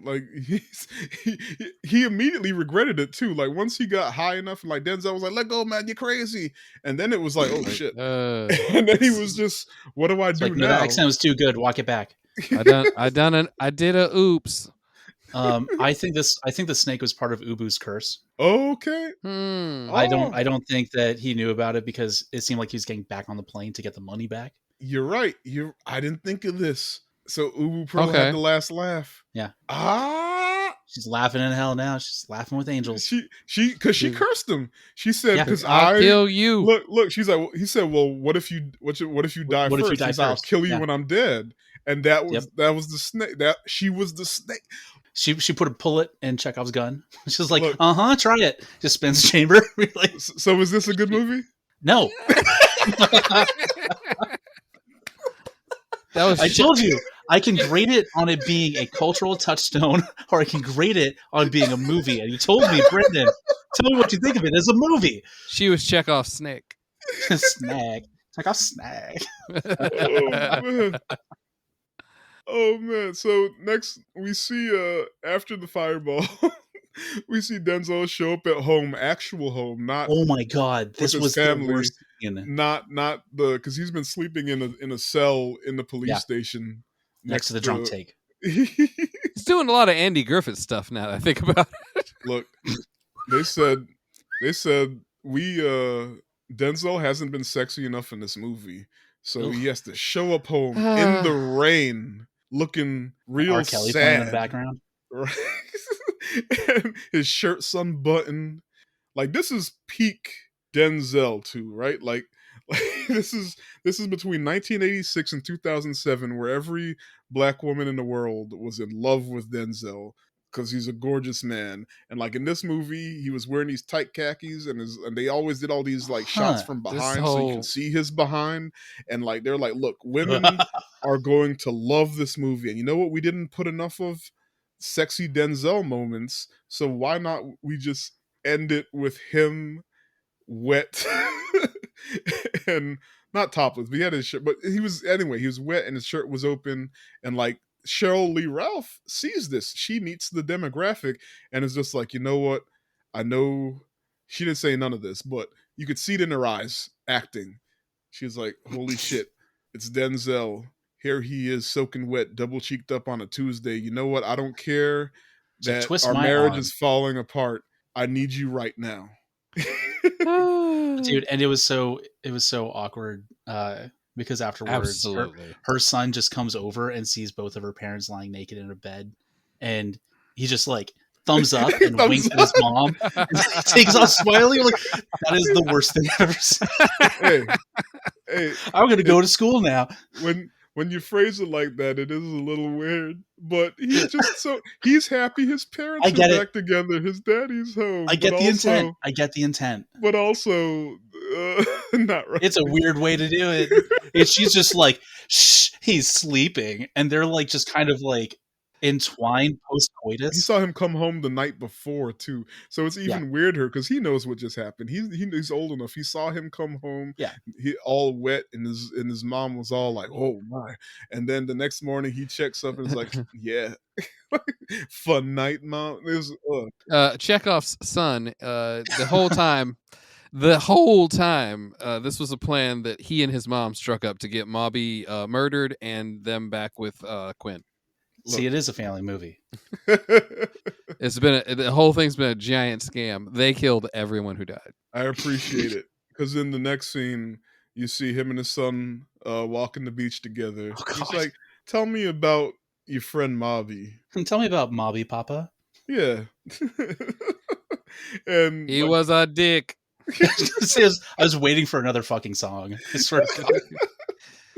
Instead of camera pans up the beach as he tells his story or whatever, and you see some footprints in the sand coming out of the ocean, and it leads to a rock with a $10,000 bill under it. Wait, so did Mobby ever die? Dun, dun, dun. No, seriously, because if he was magic of Mobby. Exactly, if he was always supposed to be like a mythical figure, cryptid almost, they never showed a funeral. They just implied that he was never They did found. not have the budget to show us anything else. Yeah, they spent it on the helicopter crash. Like, guys, we got to wrap this up in like 2 days. We never see the bullets go into the body. We just see him fall from. We see it from Denzel's perspective. Him fall from the helicopter. Hey, Dad. How come there's only one set of footprints, Dad? Well, there was 2 until Mobby carry you. This is an allegory for God. Is Mobby God? The magic of Mobby. My God. Mobby. He cast us out of his paradise. So that's the movie. I think I threw in all the trivia along the way, but the one thing I don't think I mentioned was, so Bob Dylan, we know Bob Dylan wrote the song The Mighty Quinn that they named the movie after. The book was named something different, but Bob Dylan saw a billboard for the movie, and then he went to the movies and saw it. And when interviewed later on, someone eventually asked him about it, and he said that when he wrote the song The Mighty Quinn, he pictured Mighty Quinn as Denzel. Is that bullshit? We'll never know. But he liked the movie. He thought it was a good movie. He liked the movie. AKA, he remembered it happened. So, all right, fun time. Favorite scene? Do the credits count? Dang.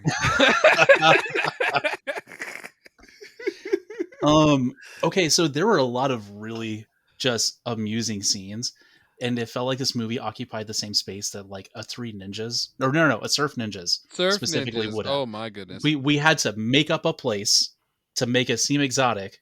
We didn't really want to touch on anything. Everything seems to not be enough of anything to tell the story. But there were a lot of like seeing Denzel Washington sing at a piano was one of the weirdest fucking things. It was very odd.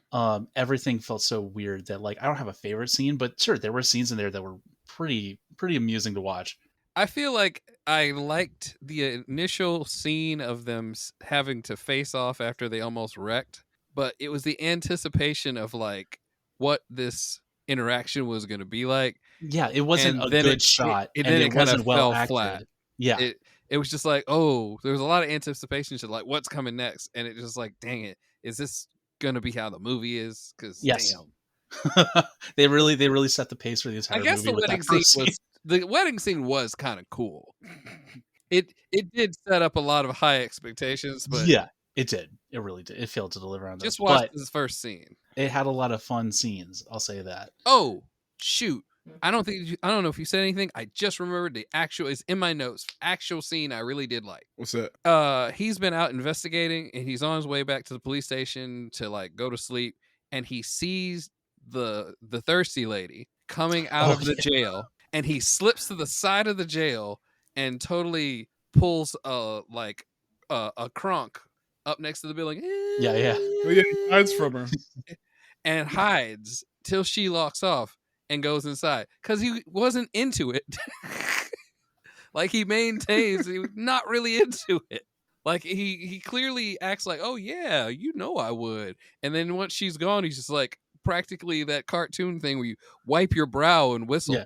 All right. You got one, Ron? I don't have a specific scene. I'm sorry. Okay. All of them were just so ridiculous that it was hard to understand how they were all strung together.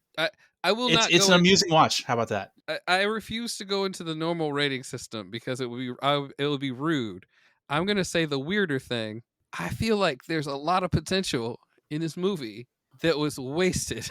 Could you just do a fan edit of this movie? Is that you think there's enough meat to play with to edit it into like a better movie? I think so. You'd probably lose some time of just shit or stuff that didn't need to be. Sacrifice a lot of stuff. I don't know. I feel like there could be. That could be an interesting project for anybody that actually knows how to edit. Singapore, fan edit this. Yeah. I don't know why I asked you guys. I apologize. They fell off last week. They're not listening. Yeah. Get back on the stick. Come back to us and give us a fan edit. In Quebec, I have a special important mission for you. All right. Favorite character. God. And which one Tiff, did you actually have a favorite scene? Oh, character? Wait, did you have a scene? Wait. I did. I forgot. Y'all, we were all over the place. Go ahead. Chaos. Honestly.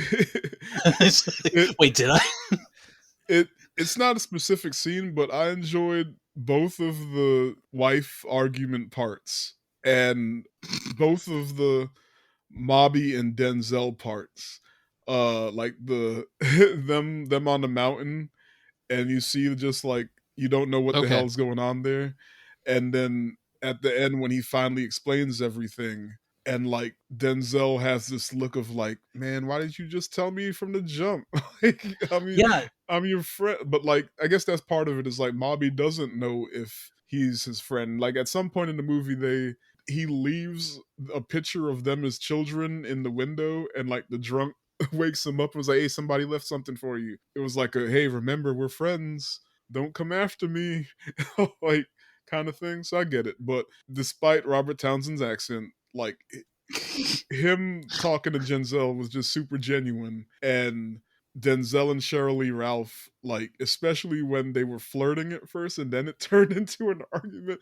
I don't know, that felt really genuine and cute to see, even though it was like, oh no, like, you know, husband and wife fighting, but like it went from oh, this is cute to god damn it, like and both of them, you know, acted it really well. It rolled right into that in a way that was possibly some of the best acting in the movie. Yeah, that part for me was the best in acting wise. And I like the weirdness of the movie. I think a great example of what it could have been was think like Pineapple Express, like the comedy action thriller.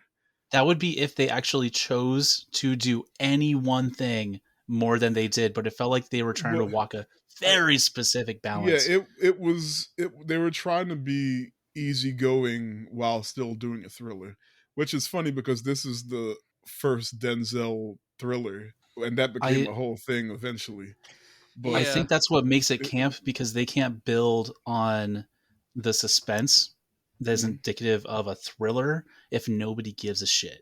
if everybody's drinking Malbys all the time, Yeah. who's gonna get anything fucking done? And why is it that like why is he so much more different than Malby? Yeah. It's like why is he such a hard ass, and why is he like the collective pursuit of justice for the entire island? Because nobody gives a shit. No one cared. Some And white don't get guy me died. wrong, Who cared? it's a rich white dude who had a taste for local young women. That's how these You things shouldn't happen, care. right? Like the two friends on different sides of the train tracks thing. Which I'm totally fine with. I love that kind of, development They between didn't really characters and explain it banter. on Denzel's end, though. Just that he they was trained by the also FBI. don't explain why I should care that this guy was murdered. You know what I mean? It's not that it's going to bring a lot of people to the island that are going to try to hurt locals or something. They could have set up more threats. You're not really saving everyone by making this work. It's just you just solved a crime. Good for you. He saved Mobby. He was saving his friend. But Mobby still died? He cleared his name. Sure.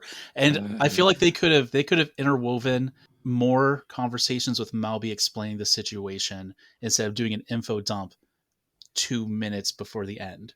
Yeah. You know what I mean? Yeah. That also would have helped me care more about Moby's part. Moby? Malby's part. It's a bald white man. Now nobody cares about his play. Didn't know Mobby had a session with Natalie Portman. Anyway, that's a whole other thing. I can like for somebody who used to watch camp movies like all the time just because I could. Yes, watch it. It's fun. It's campy. You know what I mean? Don't expect a lot. Yeah, do not go in expecting talking about grading as a movie. Dude, please don't go in expecting. Don't go in expecting a typical movie. So this is what it kind of reminds me of. You keep going expecting that. I was trying to think of how to like make this metaphor or comparison work the whole time, but I can't. So I'm just going to say the words, and if you figure it out, you figure it out. It felt like a slice of life anime with bits of thriller thrown in, and I think that's what they were going for. Not saying that they knew what the fuck anime was in 1989, but like no, they do. That they do. That vibe is what they were going for. It while kind still of, being I thriller. kind of see that. It might not work. It's like several different animes though. No, it's something like I said. It seems like there's so many good bones in here that just don't fit. Yeah. It could just be that the mood that they were going for didn't kind of two opposite things. Yeah, here's the idea. Yeah. Remake of the movie. You're spoofing the entire movie. Plot twist. Yeah. You don't do anything different. People watch the movie and they go, "Oh, this is a spoof of the original movie. I should go see the movie." And they go see the movie. This is a shot-for-shot remake. What the fuck? It's like, gotcha, fuckers. That was a shot-for-shot remake. What in the hell? That even though I like the movie on a technical level, all of your points are valid. I understand, and I think part of the reason why it's like so beloved is because like the island, the unnamed island, was a character, and the community was a character in the movie.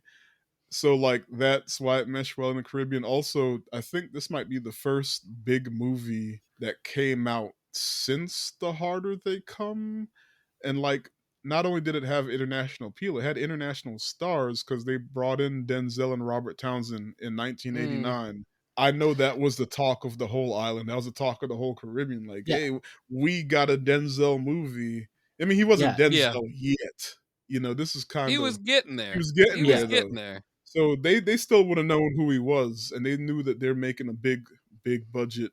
I don't know what the budget is. A big movie for that, you know. They would have been like the opposite of people here in Wilmington.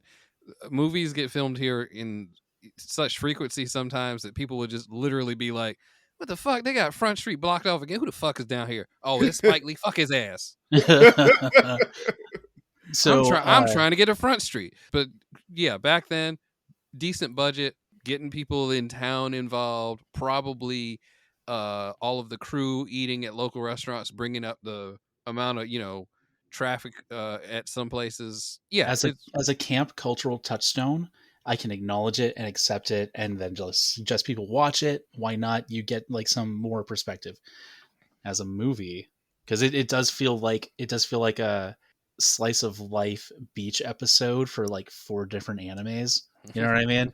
It's like, oh, what about that murder case? Oh, we'll get back to it. We're having a beach day. So yeah, as a movie, as like, Touchstone, yeah, why not? All right, we kind of already started, but what's your official ratings?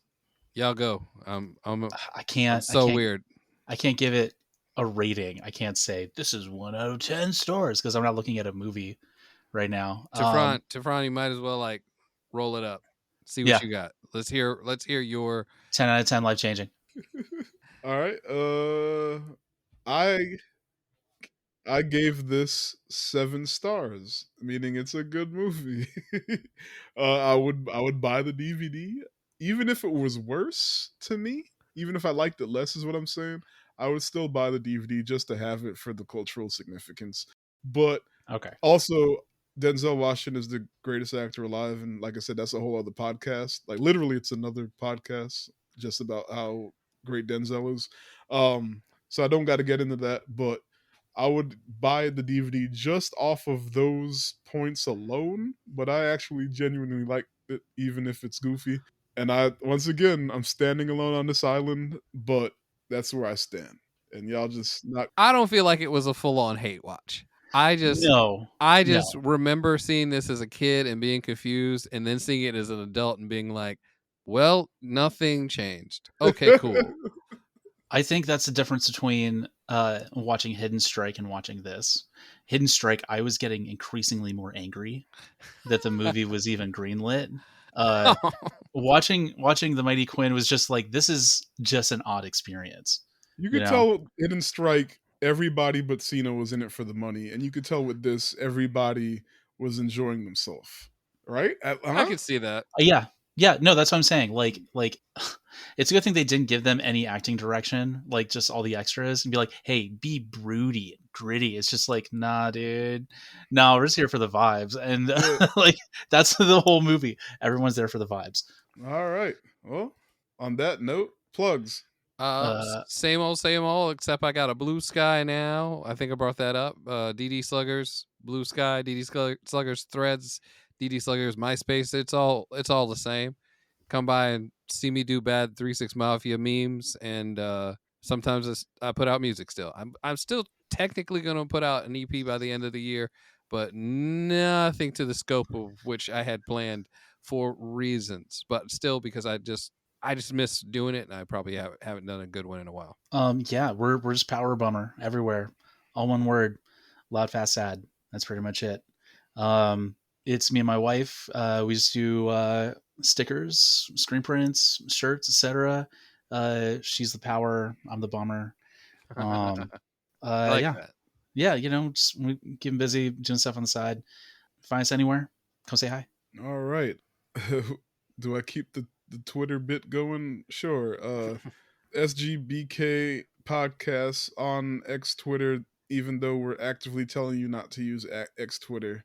Because literally every time we record this episode, there's something else to laugh about because the Musk man did some other shit. Did we go over the block button last time, or was that new? I can't remember. Oh, I think we mentioned that. Okay. Aside from that, they put a nice texture on their button as well. So now it's like a nice transparency Photoshop. They're blocking, or they're throttling, not blocking. They're throttling websites that have criticized them. So, oh yeah, they got called out for that. They're changing the way hyperlinks work. You can't see the site that it goes to anymore, just the picture and the main line. That's the new thing. That makes no fucking sense. It's just like so I just go to a fucking like phishing site now. Thanks. Like I just click phishing shit because I thought this was a real article. Good job, guys. Yeah. Tim speaking from personal experience. Yeah, no, like that shit's real easy to fucking do. Oh yeah, if it's not labeled right. It's just, and now everybody over like 50 years old is going to be like, I don't understand why I have so many viruses. I'll tell you why. Twitter. Yep. I need to set up podcast accounts and shit like that, but you can follow me personally, I guess, on Blue Sky. What else do I have? I don't know. You can show up at his house Letterboxd without a warrant. Not that. I got snakes. Don't do it. I'll curse you. at Tifron, at Letterbox, and Blue Sky. All right. But one last thing. Oh, no, it's not bad. There's a sequel. I'm going to remind y'all to like, subscribe, share, yell at us online, all of that. It helps us out. Thank you for listening. And join us next week on our last come back part of our Denzel miniseries. We're going to do Man on Fire. Right on. Watch that too. All right. Bye. Y'all take care.